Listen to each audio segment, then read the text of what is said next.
ఏందమ్మా నువ్వు మీ అత్తగారింటి నుంచి వచ్చి ఇప్పటికి ఎన్ని రోజులు అయింది అనుకుంటున్నావు నువ్వు? ఏమైనా గొడవ పడ్డారా మీ ఇద్దరు? ఎప్పుడు 2 రోజులు ఇడిచి ఉండవు కదా మీ ఆయన్ను.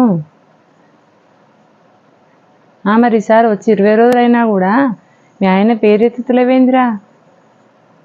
మొగుడు పిల్లాలన్నాక ఏదైనా వస్తుందమ్మా, అయ్యి మనసులో పెట్టుకోవద్దు.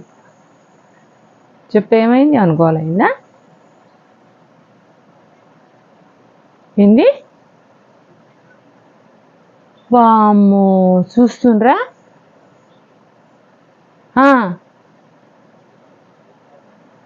గింత చిత్రం ఉంటుందా అనే ఎక్కడన్నా? నవ్వుతారే జనాలకు. వామ్మో, గవర్నమెంటు ఏదో ఆడవాళ్ళు బతకాలే, కష్టమో సుఖమో మంచో చెడో ఎవరికన్నా కాస్త ఇంట్లో లొల్లి అవుతుంది, మొగుడు పెళ్ళాం విడిపోతారు. గట్టోళ్ళు ఎట్లా బతుకుతారు? బతుకు తెరువు లేదు కదా అని మొగుడు వదిలిపెట్టిన ఆడామకు 5,000 కాలం తీరి చచ్చిపోయి ఉంటే 6,000 అని వాళ్ళేదో ఒంటరి మహిళా పథకం అని పెడితే ఈ పిల్ల చూసిండ్రా? ప్యాకెట్ మనీ ఇస్తలేడట మగడు, అందుకని వచ్చి ఈడ ఉంటా అని అంటుంది. దీని ప్యాకెట్ మనీ పాడైపోను గిట్లా ఉంటుందర్రా ఎక్కడన్నా? చూడు ఎంత ముద్దు చెప్తుందో. ఇప్పుడు ఒకతే ఉంటుందట, గవర్నమెంట్ ఇచ్చే 5,000 తోటి బతుకుతుందట. తర్వాత పోతే ఎట్లా ఒంటరి అవుతుంది కదా, అప్పుడు 6,000 వస్తాయి అంటుంది. ఈ పాడైపోను దిక్కుమాల 5,000 6,000 కోసం అమ్మకుండా వదులుకుంటారయ్యా ఎక్కడన్నా? చెప్పడానికి లేకపోతే వినడానికన్నా బుద్ధి ఉండాలన్నట. వాడు కర్మంజాలకు ఎవరన్నా మొగుడు పిల్లలు ఇడిపోతే వాళ్ళ బతుకు తెరువు కోసం అని పెట్టింది గవర్నమెంటు. ఇంకా దిక్కుమాల పైసల కోసం అని మొగుడు వదులుకుంటారు ఎవరన్నా? బుద్ధి లేని దానా.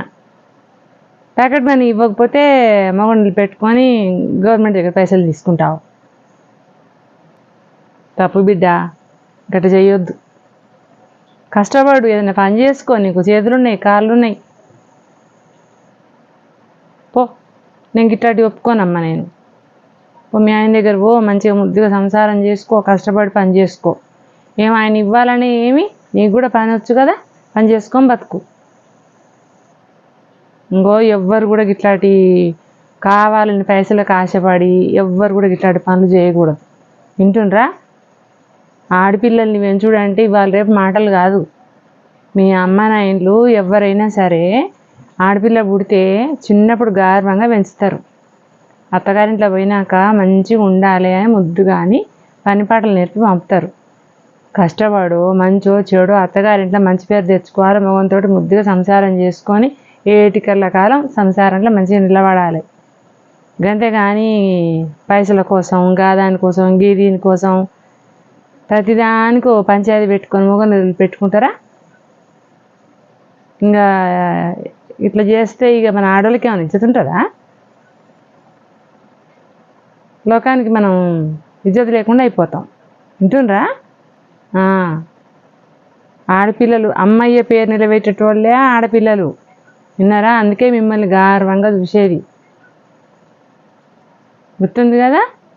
సరే మరి, మంచిదిగా మా పిల్లని కూడా పంపిస్తున్నా, మీరు కూడా ఎన్క్వైరీగా. ఇక పో అమ్మ పో, ఇక పోయి ఇక బట్టలు చదువుకొని ఇక మీ అత్తగారింటికి పోయి ఇక నడు. చాలు ముద్దు మాట చెప్పినావు కానీ.